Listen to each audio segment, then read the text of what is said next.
Evening. Listen, I know you all were waiting for this. Hey, the night where Arsenal lose. But listen, there's a long way to go. Everyone has a bad day at the office. Let's get into this.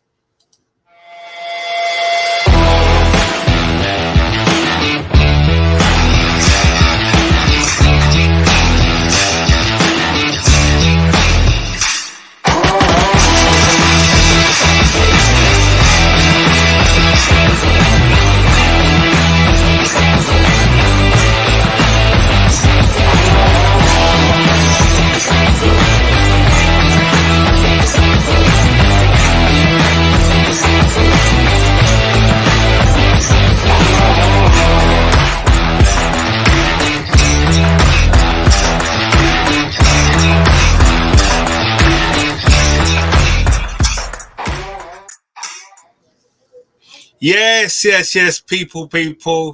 Listen, we're here. We're repping.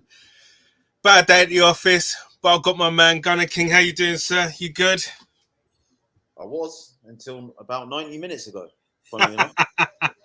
Yeah. Yeah, not so good now, mate. Listen. It is what it is. It's a bad day at the office. Listen, I think the whole international break came at a bad time for us when we was on the up after the game against Villa. It seems like our players have just come back and they seem to be off the boil. Let's go through the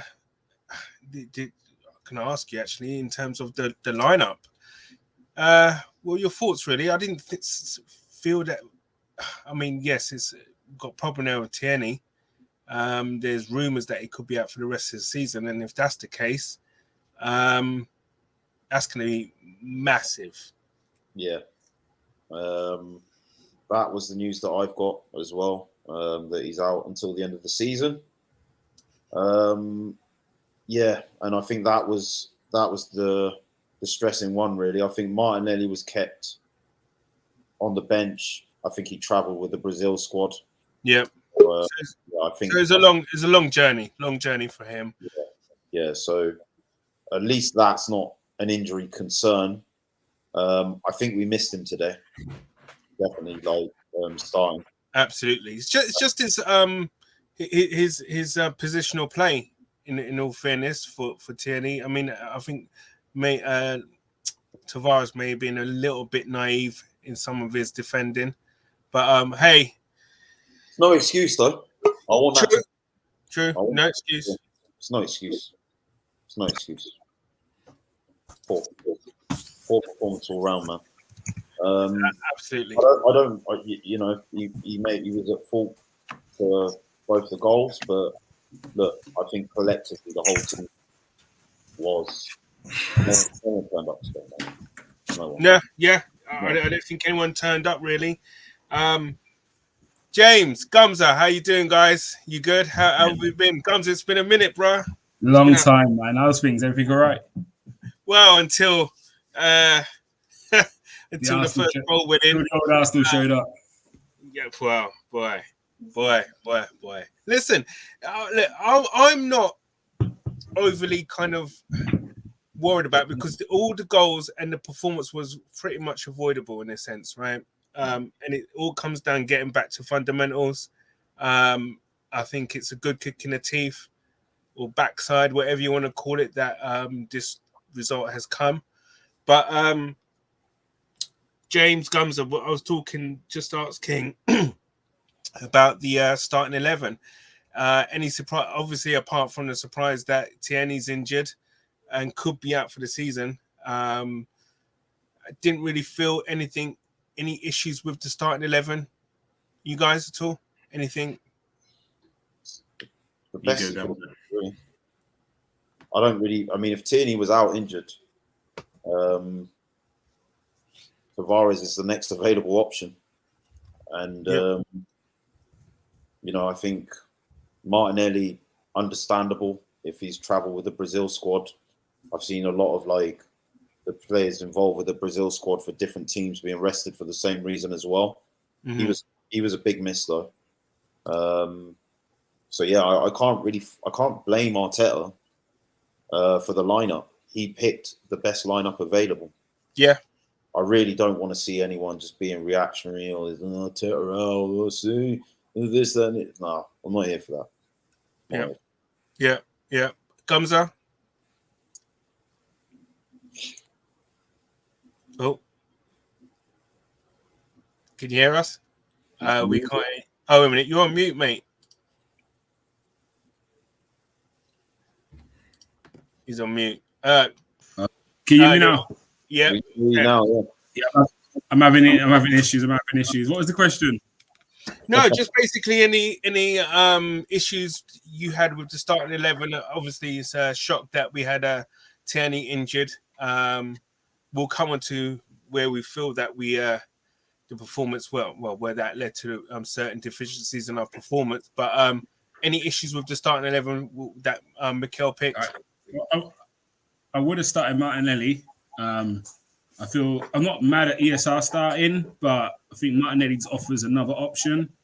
And I think first half it is very easy for Palace to just squeeze on us because there's no threat behind. So I think just having that bit of pace at the top end just gives you the option of going long and actually making teams worry. Like I watched Saha in that first half, and we're noticeably scared of him. So it just allows all the other players that bit more space and time because we're always focusing on where Saha is. So I wasn't mad at Smith Rowe starting, but I think in hindsight, looking at it, maybe it should have been Martinelli starting on the left. Yeah, it's just to help push them back and give them a threat going the other way because you could see straight away that their game plan was just to press, don't give anyone any time on the ball. They're quite Odegaard. Wow. James, talk to me about Odegaard today. Oh, that might be his worst performance in an Arsenal shirt. Yeah, he wasn't in the game. They did incredibly well, right?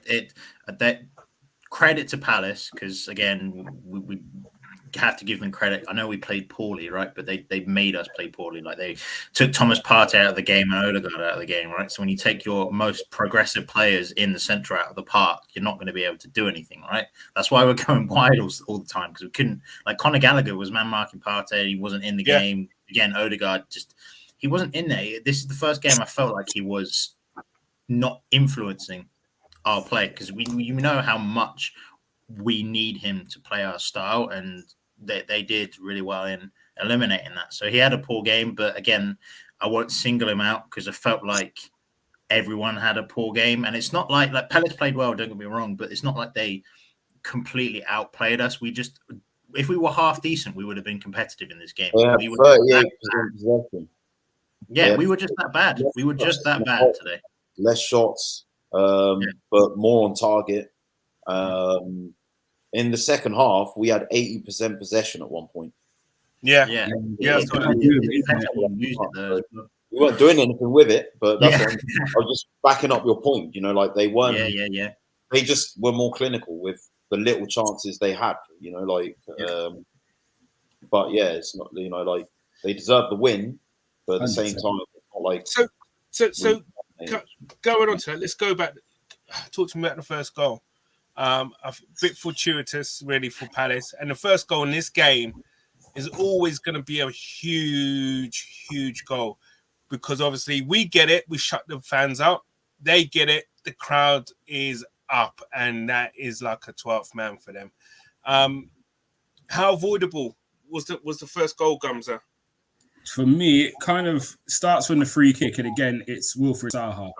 So a lot of other wingers, Cedric doesn't make the foul there, but I think we're so scared of him. Sorry, Ben White, whoever it was, we're so scared of Zaha, it was just stop him at all costs, which I get because the last thing you want is him running at you, and we saw that for the penalty. When he runs at you and backs you up, it's a nightmare. So it was definitely just take the free kick and defend it. But again, we didn't defend it well enough. I think Rooney and whoever else in the studio kind of spoke about Gabriel taking a step forward, and that stopped him from being able to jump because obviously running back and jumping is very difficult.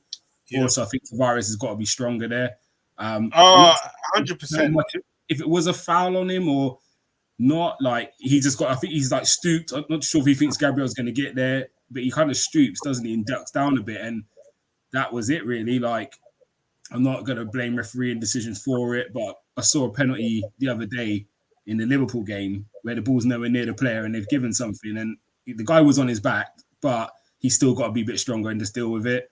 And then after that, it's just, obviously Mateta's reacted quicker. So for me, it's just, I'm not too sure. When did Tierney actually get injured? Like, I haven't really seen too much. That's the crazy thing. I just heard an hour before the game, Tierney's out, and he's so not I don't even know in if Tavares had been in. If he wasn't initially in the squad, again, he's picking up instructions last minute. Like, I'm not making excuses for him at all. Again, Tierney at the back post is probably a different outcome, but this is what this team is. Do you know what I mean? This is our team, and we have to.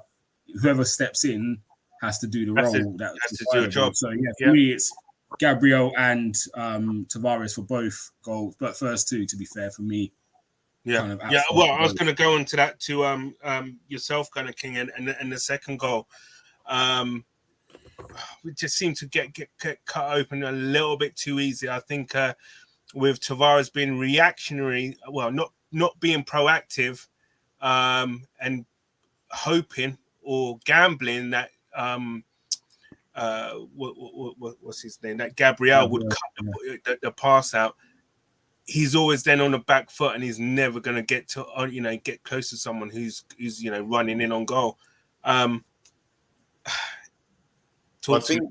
think the awareness of Tavares should have been there to be across the. You stay with the man, don't you? You know he's going to come inside, like that's where the shooting angle is. Block so off just that. If Gabriel doesn't come out, then I think Tavares is in a fine position. If Gabriel doesn't come running out, but the thing is, he stops, doesn't he? He stops. I almost think, Gumzo, if you shape your body up to slightly a 45-degree angle, then what you've done is your body is there to immediately spring to cut off him coming across. But also, if he goes down the line, then your body's also shaped to be able to cut across. He's definitely stopped thinking Gabriel's going to get there. But equally, sometimes it's like you don't need to come out there. There's little nuances about how you shape your body. 100%. But what I'm saying is, if Gabriel doesn't come out, even if the ball comes into IU, your centre back's there. Like, the problem is the hole that was created, and it was the same with Cedric. Cedric's come out in one of them. It creates the big hole, and that's, as a defense, that's the last thing you want to do is come out of your shape. So if everyone stays in their shape, you can't win it. Stay in your shape. At least, even if Tavares gets caught, Gabriel's there to clean up. Gabriel's come flying out like a madman. Like what I'm saying is, his positioning, in terms of his feet, where he was correct, but I just think he was turned this way.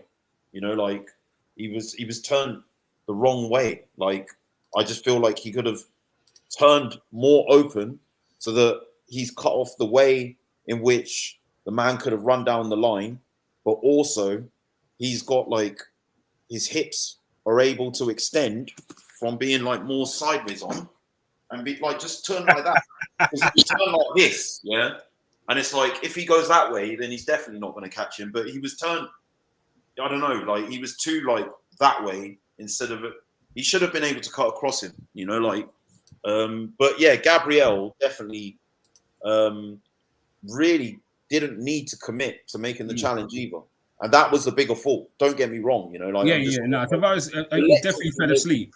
Thinking that Gabriel cut it. I really think he thought Gabriel was going to cut it, and he stopped. I definitely just think, looking back at it, did Gabriel need to commit to the tackle, trying to clear the ball, because he could have just held his line and stood his ground, the ball, and then just cut off the angle for him to shoot. But look, they he's young. These are mistakes they have to learn from, man. The only way that young players learn is the hard way, and they've been excellent for the most part of the season. Listen, I think I don't want to sit here and just start nitpicking faults. Guys that we didn't even expect us to have us here in the first place, where we are and where we still are, because we are still in this race. So it's just not what I'm here to do. Yeah, it's not ideal. Listen, we can't go bashing the players and the manager. I think they right now. Every single player on the pitch was poor. Yeah, listen, we've got ourselves in this position now. Now is the time to kind of cement it. Now is the time to kind of like now battle. Now the knives are going to be sharpening. It's now the time for the players and the manager and everyone, plus the tea lady, to show their mettle now and get across the line. It's going to be difficult. James, with the last goal of the penalty, obviously we was chasing the game. Zaha does what Zaha does, really, doesn't it? And draws the foul. Yeah. I don't know. I felt it was very, very, very soft, to be honest. I felt like if that was given in the Saka challenge, again, it was to the same extent. And there was barely anything in it, right? There's nothing. I just feel like it's not enough contact to bring him down. But he has every right to go down. Like, maybe I'm biased and maybe other people like Spurs fans, Liverpool fans, United fans that are in the chat are just going to call me deluded for not thinking it's a pen, right? But if it is a pen, it's very, very soft. Like, there's minimal contact at least, right? But again, that's what you get with Wilfried Zaha. He's been doing it his whole career. He's a tricky winger. He gets in the back line, and when he's one-on-one or even 2-on-1 within the box, even one small error, he's going to go down. And he has every right to. I can't blame him for it. So I don't know. It just summarizes a bad performance, I guess. It's just we all knew the game was really done. And we didn't look like we were really getting into it. So again, it's one of those where Gunner King said, like, I don't want to nitpick at a performance. Like, there's small things you can look at, right? But it was again, it's one of those things. Like we've had it this season, we'll have it again next season, where a small minor mistake will lead to a pen. It's part of parcel of football. So he's a really quality winger. He has been for the past 5 or 6 years. So I can't say much. You know what? I can't even get mad at this result. I'm disappointed, yes, but I can't get mad at it simply because I know what the players can do and what I feel that these are easy fixes for the team. I think they probably took their foot off the pedal. They're a bit off the boil coming back from international break. And listen, it was an opportunity really to get closer to Chelsea. It was an opportunity to get further away from United. Listen, we still got a game in hand on all the teams, on Tottenham and United. So, listen, we've got to get back on that horse on Saturday against Brighton and make sure we put what's right, really, and get those 3 points. Gumza talked to me about Thomas Partey now. How long is he going to be out for? This is going to be a big loss for us. Yeah, he didn't have the best of games today, but he was poor. He was poor again. Yeah, but again, I think that's across the board, and I think it's one of them games. After the first half, I just said, you know what, it's one of the games where it's just not your day. You know, every team has one, and actually, I'd rather not say rather, but all our players are off the boil today, so I'd rather that than 8 of them turn up, 2 of them or 3 don't, and we still get beat, and then next week the other 3 have a bad game. Actually, everyone get this out now. Get the rust out. Get this out, shake it off, come back better and stronger as a team. Like, everyone was off the boil today, which, do you know what I mean? You can't be pointing the fingers at any individual. As a collective, we were poor. But yeah, Partey, I think that could be a big miss. And that could be the difference, really, and honestly, going forward, if he's out for a considerable amount of time. Well, him and Tierney out, it's the wrong time for them to go missing, isn't it, really? Yeah, and who knows about Tomiyasu as well, because, again, not on the bench today. He's not, he seems like he's a lot further away than we think. So, it's starting to, and there was no Pepe either, so I'm not too sure. Illness there, apparently. Illness, I'm not. Who knows whether it's COVID or just having a cold or what? I don't know. But Sam has posted a question here for you guys, I guess. 3 out of 4 of those games are away from home. And I guess the question, I mean, if we don't, there is no Tierney, there's no Partey, and we do get more injuries. How do we feel about those games coming up? Not confident with those 2 injuries. Yeah. But I think West Ham, they've had very little change for us over in the last decade. I think United aren't looking at their best. And like Tottenham, I think the worrying ones would be Tottenham and Chelsea, really. We just need a striker, someone who can put that ball away. We really do. I just feel that we're missing we're playing with like a man less sometimes. I don't think that's the main problem. I think today what it showed, I think it was more a collective level of experience. You know, like I think you know, we know where the deficiencies are in the squad in terms of like attacking players, maybe a midfielder. But I think the main thing is just pressure moments like these, when you've got a young squad, that's when they're going to feel it. You know, like Palace have got a number of experienced players in there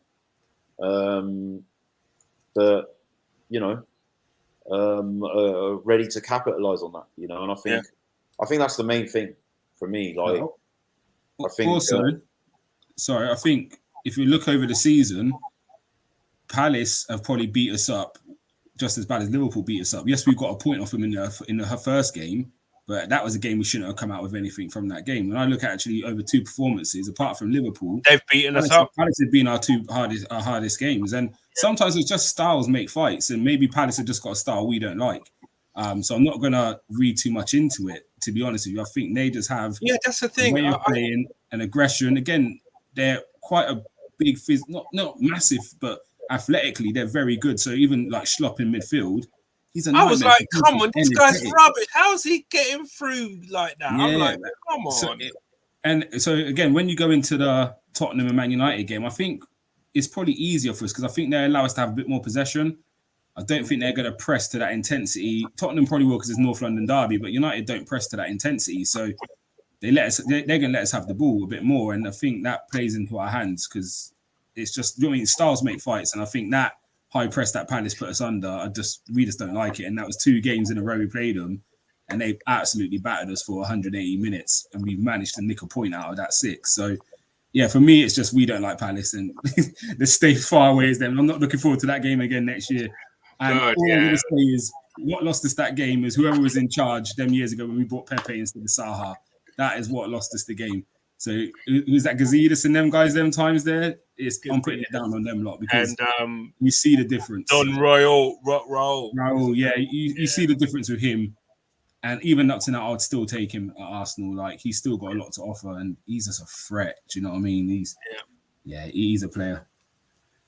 Yeah, listen. We got some tough games coming up, and I think you're right. Sometimes you have that kind of bogey team, and it seems to be in a very recent history, Palace have been ours. We've always struggled against them. Fair enough, they've not always beaten us, but we've always really had a draw, a really hard slog against them. And look, let's get it. I just want to get this out there, though. I remember when we played them at home, and I made a suggestion of a back 5, and I got ripped. So, this is Palace. You know, we should be beating these. I remember that stream. And I remember I was dead against that. But listen, I think I still maintain at home we shouldn't be playing with a back 5 against Crystal Palace. But I get what you're saying. I think what we've got to do now really is just dust ourselves off, and we just got to get back in training. Tavares he looks shot of any kind of confidence at the moment. Well, I mean, he must have found out very late that he was going to play as well. You know, like I heard that it was when Tierney returned. You know? So it wasn't even like straight away. Like he came back from duty, and they were like, "Yeah, he's injured." Like he came back, and then it was like, our medical team, like we're like, "Well, mate, you're fucked." Like, so. Yeah, I mean, so what does that mean for us then? I mean, nothing. It doesn't change the plan. Again, it's one game. When you've seen how we've done again when we needed to respond throughout the season. You've seen the characteristics of this team when we played poor, when we looked like we're under the pressure, under the cosh. Like you've seen repeatedly how we've responded, and I expect the same. To be honest, the next 2 games are the most important games of the season, I reckon. 2 games where we need to get 6 points. But if you're looking for teams, and this is, I'm touching words, all hyperstitions, and I'm probably going to get clipped up, right? But if you're looking for 2 games to bounce back off of a poor result, right? These are 2 very winnable games. Southampton be winning, right? Again, no team is guaranteed. This is the Premier League. You've seen it this season. Big teams have lost to smaller teams, right? But for me, I'm not going to question the characteristics of this team, and I'll say it, and I'll be consistent with it until it's not in our hands. But top four is in our hands.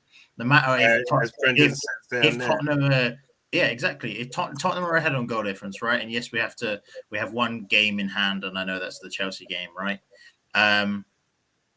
But I'd rather be in the position where we need to play our rivals to take points off of them, and it to be in our position where, look, we are there where we need to be, than not be in that position at all. And that's why I'm confident. I don't think one bad performance changes my stance on the team and the trajectory of where we're going. So I don't know. I'm not even going to be reactionary, and I think that's the way it is. We just got to bounce back, get a win against Brighton, and as a Kunle says, right, focus on the next game, and that's going to be my mindset throughout the season.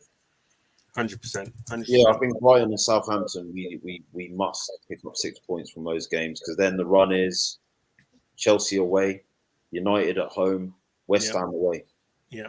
I feel like there's going to be points dropped in those 3 games somewhere along the line. Well, yeah, there will be points dropped. But the thing is, though, we got to go into that game or those games with some kind of run of form. With some, we cannot just have, I don't know, 2 points again in the next 2 games. Otherwise, that would be a bit of a catastrophe, really, for us. Yeah, we've got to set ourselves up by winning those 2 games. Absolutely. And I feel, listen, the guys, and I'm sure we'll get them in then no uncertain terms, tell them exactly about themselves, really, because I could sense from the first whistle that we was off the pace. I don't know about you guys, but I just felt like from the off, they were up for it, and we were just kind of like thinking, okay, we're coming just across London, and we're just gonna turn up and win. Hopefully, this loss is early enough for us not to worry about it. If you know what we need to remember as well, it's all well and good looking at Spurs' fixture list and saying they've got the easier games, and Chelsea and United and West Ham, and saying look, I can tell you right now, there's not going to be a single team that wins every single one of their games. Of course not. No. At the end of the season, no. So West Ham have got the Europa League to contend with. Tottenham haven't got anything to play for apart from the league. Neither have United, so that's a bit of a concern. Chelsea, their fans won't want to admit it, but they are in the Champions League and they are in the FA Cup. And they are going to have to manage their squad a bit better, but they do have a bigger and more quality squad. They have a bigger squad with more quality in it. So, we're going to see swings in roundabouts. Of those teams, only Tottenham and West Ham took maximum points this weekend. Man United dropped 2 against Leicester. It could have been a bad week for us. It could have been a worse week. Chelsea dropped 3 points against Brentford, where they should be winning. So, it happens. It happens. Obviously, we obviously should be beating Palace as well. But yeah, I mean, there's still going to be points that are being made available 100%. By the other teams. 100%. Aston Villa, I'm going to be cheering on Steve Gerrard next week on Aston Villa for 90 minutes. But I have to say, Spurs look very good. They do. Going forward, they look very good. Yeah. Still a bit shaky at the back. However, Mike's asked the question. Obviously, there's 8 games. There's 24 points up for grabs. In those 8 games, how many points we're looking at that we can get? I think we could get.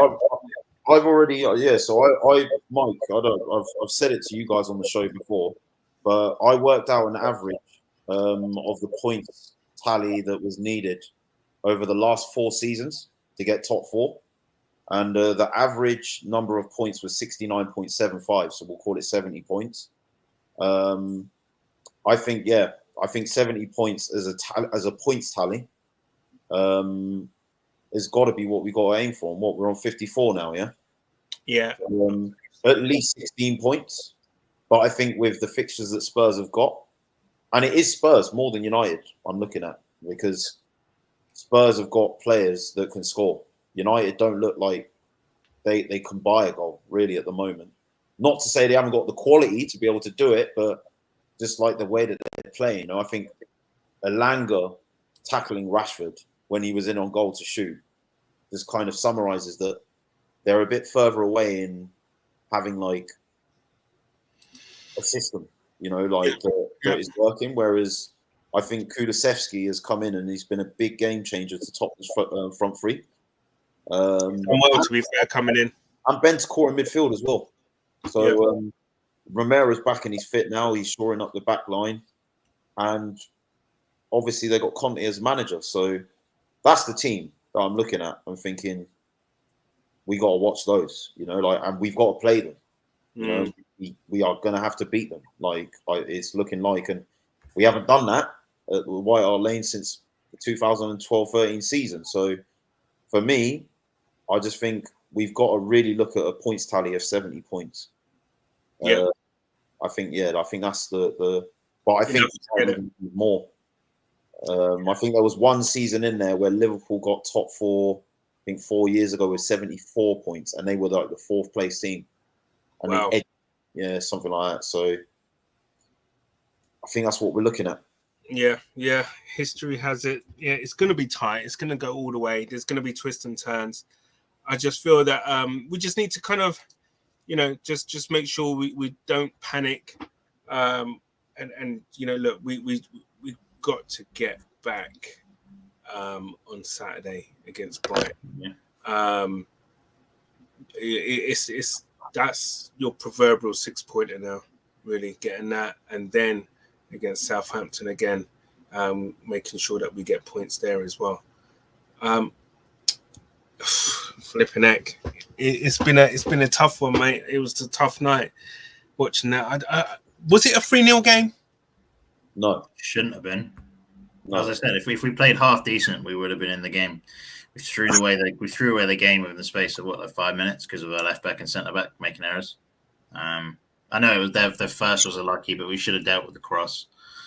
Yeah. And then the second one again, Gabriel didn't need to stand out, and if Tavares would have, as King said, if he would have tracked a little bit better, again, you point who was the issue for Gabriel or Tavares, right? You could blame either one.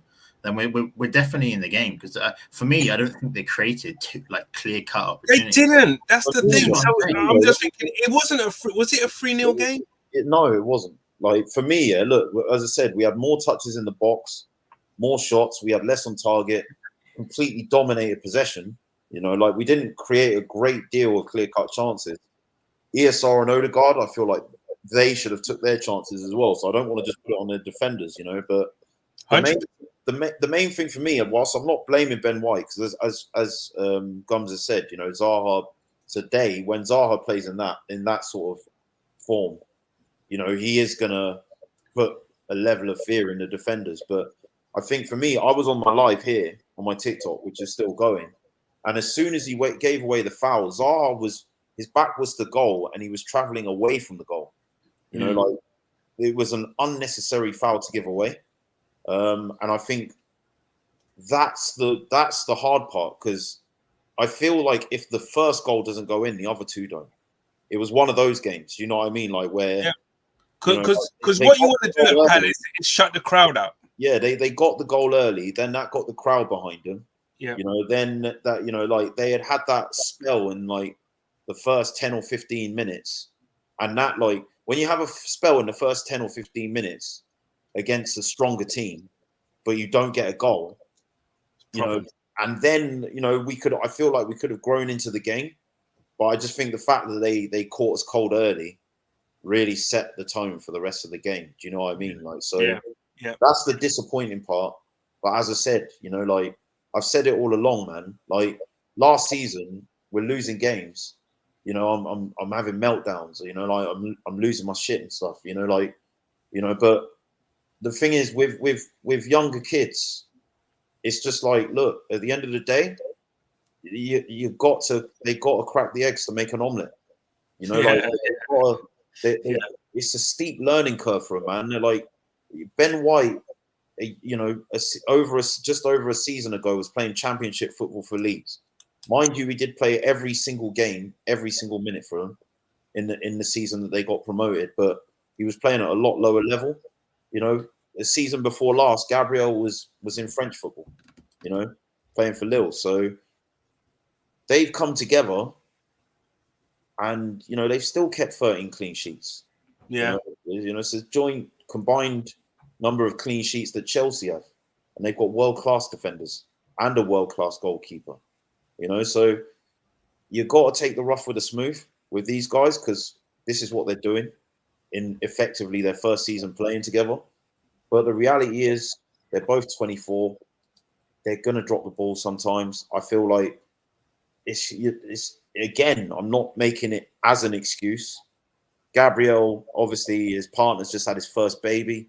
She's going to be up, you know, all hours of the night. He's going to have to doing the nighttime feeds. Yeah, so like, but I have to say, the last he's allowed a bad day at the office, man. Like, but I think he's been a little bit shaky. If I'm being honest, he's been a little bit shaky in recent. I mean, it started at most. We've got credit in the bank. We've got Saliba coming back. You know, yeah, but I mean, you know, in terms of this season, he's been a little bit shaky, and maybe that might be down to fatigue. I don't know. Maybe not. But listen, I know I'm probably clutching, but his performances, you know, since he practically gave away the goal against Wolves, he's been a little bit kind of shaky since then. I think another thing that's not being talked about enough today actually is Tomiyasu. Yeah. Listen, he's a huge miss. Miss. You know, like, again, this team, to reiterate, was good enough to beat Palace. But with these players, it's not just a case of that player's missing. Like, Tomiyasu, when Tavares or Tierney gets forward, back four becomes a free.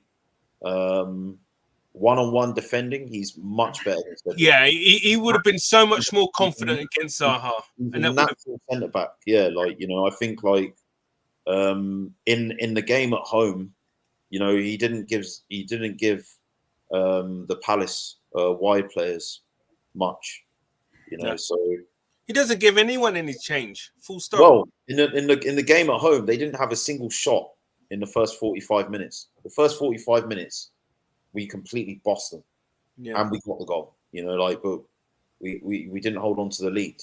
You know, like, we fell apart in the second half. Whereas in this game, we just capitulated. Yeah, the first 20 minutes or so. You know, so it's frustrating. Sylvie, it is what it is. You know what they say. I mean, look, I'm just gonna, obviously, I know what my answer is. For me, I'm just gonna Mike Hotspur Hussein. If Arsenal fall off and end up 6th or below in Premier League, would Arteta's job be under threat? To me, no. Listen. I just think we need Europe. Full stop. Fair enough. If that's 6th, then fair enough. I think if he's out your Europa League, then we'll have a discussion about it. But it has to be top 6 or above for him to keep and deserve a new contract. No, but look, it's got to be with context, right? Look, if Tierney and Partey turn out to be injured for the rest of the season, and like that measure's being exacting, like, I don't think that would be very fair at all. I hear what you're saying. Like, there's got to be some contingents, you know. Like, obviously, I don't think it was entirely his decision not to buy players in January. You know, like, I think the players that they approached to buy, the premium that was put on buying them, you know, I think the board probably, because the board turned around and said they didn't want to do the Arta deal from Juventus, because they were like, we don't want to take him on loan for 18 months if he turns out to be poor. They were the ones that pulled the plug on that deal. Oh, wow. You know, so I think there's got to be contingents. I want to see what happens with Tierney and Partey. Like, we could have done with Arta now, I tell you. Well, I mean, look, Tierney for the end of the season is going to be a massive miss if that's how Tavares is going to play. But I'd like to think that Tavares can play his way into form in the Brighton and the Southampton game. He was good. He was good in the. I think it was just that Forest game that killed him. Since then, he's just. I just think he's a bit unfortunate though, isn't he? He's just been sporadic in game time. It's like with Cedric, right? We always thought Cedric was a bit of a bit part player, average at best, right? And I know he was like everyone was poor today, but when you saw him get a run of games, he's been, and he surprised me as well. He's been about like pretty good when he's played been decent in enough, the side, right? And I just feel like it's hard, especially when you're young and especially at like in a defensive position, because that's where you're going to notice it the most, right? Especially when you're young, is if you're coming on cold last minute. It's hard to really get a grip of it. And if Tierney is injured, I'm more than happy for Tavares to come in and play if he is getting consistent game time, because I think that's what he needs. Because there was a period, let's not forget, where Tierney was looking ropey, right? Tavares came in and he looked good. He looked really good. I just think, as King said, it's like a confidence thing, right? He just looks a bit shot and he just needs to... We need to back him at the end of the day, because he's had it now where he's been on the receiving end of where he's been pulled off at halftime, right? Again, that hasn't done him any good. Twice. So I'm fully backing him. I think on a technical quality, he has everything you want. He's pacey, he's strong, he's big, he's quick, right? From raw athletics, he just needs to sort himself out a little bit, and we'll see. Again, I'm not trying to overstress it, because we never talk about these things when we were winning, right? We were never concerned about depth. We were never concerned about players underperforming, right? Because we were winning games. And my stance isn't going to change until I see a dramatic shift in. If we were to lose the next 3 games, then I'll be like, right, okay, look, we're in an issue here. But it's one game. Like, everyone has blips. So ask Chelsea. Yeah, bro. Listen, okay, we're gonna pretty much wrap it up there. It's yeah, man, it's a bad day at the office. Let's just hope we can just dust ourselves off and on Saturday get back onto the saddle and go again. I honestly feel that I'm disappointed, but I'm not angry. Like, yeah. Do you know what I mean? What, like I thought I would be, because I think it was just one of those frustrating days at the office. Yeah, look, I think, look, to say about Tavares as well, right? That when you know that much is riding on that game to reclaim the 4th spot, yeah, in with that pressure because Tierney's got injured and he's been a mainstay, that's hard on him, man. Yeah, and for every player to play as badly as that's such an anomaly. Not the Everton game. In terms of everyone being underperforming, that's the way I'm seeing it. Is I felt like the Everton game was worse, or it felt more deflating than this fixture did. Absolutely. But again, it's the better side, isn't it? No, for sure. It's just the same stance as it wasn't just 1 or 2 players underperforming. Everyone was. Yeah. Apart from really the subs that came on, I felt Nketiah did okay, and Nketiah had a chance. I thought Lokonga. I know it was only a small snippet, but he looked athletic. Lokonga, I thought he looked good. Yeah. And yeah, we'll just go again, man. It's just one of the days in the office that everything that could have gone wrong did go wrong. And again, it doesn't help that we underperformed, but it's one of them. Every team has a few of these in the season, and it's just one of those things. It's just one of those days. Yeah, big dogs, I hear what you're saying. If we finish 8, 7, 3 years in a row, how are we going to progress? To be honest, I just want consistency. Well, 8, 7th is kind of consistent. And a manager who's capable of beating all the small teams and beating big teams. Listen, Palace have made big strides, man, this year. They're going to cause a lot of teams a lot of problems. Look, they could have been the reason that Liverpool win the title. Exactly. Listen, even in that game, they were lucky to draw that game, because the amount of chances City in the other game as well. So they won, they beat City, and then they drew against them. They beat them at the Etihad, yeah, I believe so. Yeah. So listen, they're a decent team. Man. Yeah, they're a decent team. The thing is, though, I think I would love to have played them when they're on their blip. Right now, they're in the middle of a 7-game unbeaten run where they're bloody doing well. Even without some of their big players. I'm happy for Vieira as well, by the way. Look, the very last game, he wasn't a Hall of Famer before. He's a Hall of Famer now. They got Rooney in the stadium as well. Big up these Hall of Famers, man. Legends of the game. Absolutely. You have to have won a league title, innit, to be in the Hall of Fame? I think that's one of I think that's one of the prerequisites, isn't it? Gerrard didn't win one. Isn't he? Is he in yeah. Gerrard will be in the Hall of Fame. But he's not in there, though, is he? He's in it already. Gerrard's in it already. Yeah, he's in it already. Dude. They put him in. I'm not sure if he's in it already, but that he will.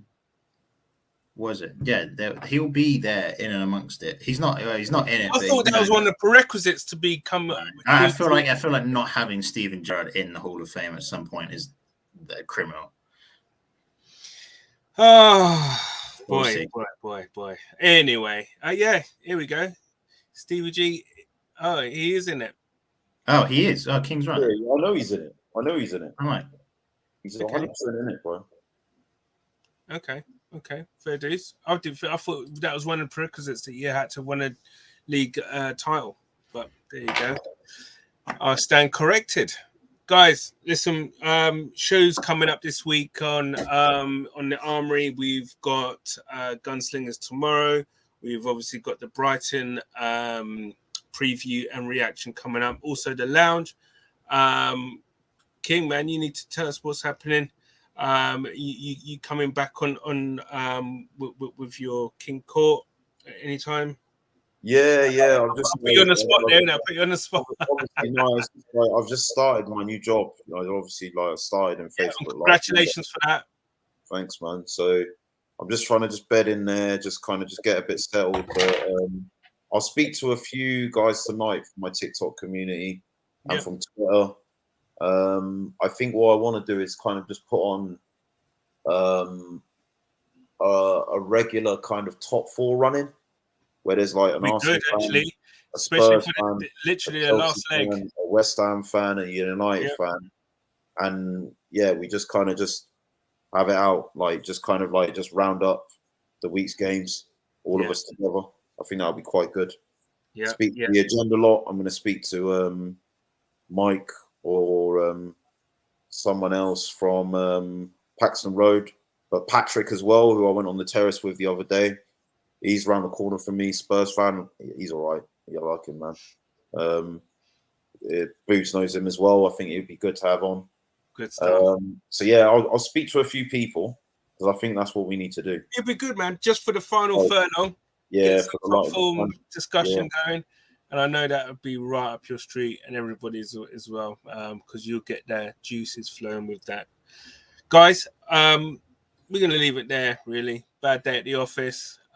Listen, we don't have to wait too long to get back up onto the saddle. So, listen, come on, you Gunners. We'll be all right. Top 4 is still on. It's still in our hands. Peace. Take it easy.